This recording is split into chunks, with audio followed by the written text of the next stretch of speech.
to discuss the prospect of Britain crashing out of the EU without a divorce deal. I'm joined now by Director of Policy and Research at Open Europe, Stephen Booth. Hello to you, Stephen. Thank you for joining us here on Euronews tonight. So it's starting to increasingly look like a no-deal scenario could well be on the cards. Has the UK government done enough to tackle that scenario if it does happen?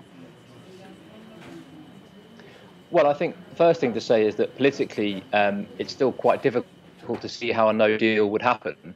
I think it's quite likely that Parliament in the UK might take control of the situation and try and replace a government that was heading for no deal.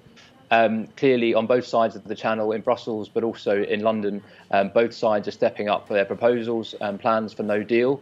But both sides are playing a sort of a political tightrope, because both sides want to see the withdrawal agreement that is on the table passed.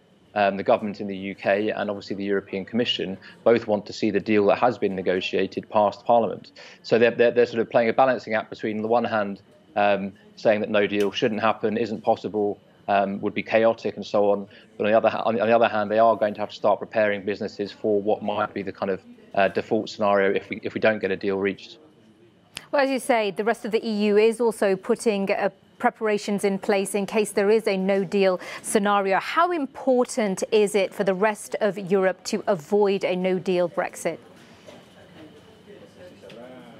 Well, I think it's hugely important. Clearly, for the UK, I think it would be more disruptive than the EU, particularly in the short term.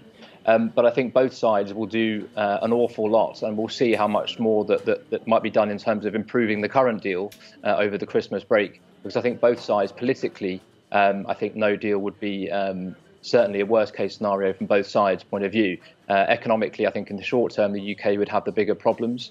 But I think for long term, in terms of what it means for UK-EU relations, it would be a complete breakdown. And clearly that's something that both sides want to avoid. And briefly, Stephen, the UK has announced its post-Brexit immigration plans. What stood out to you from that white paper?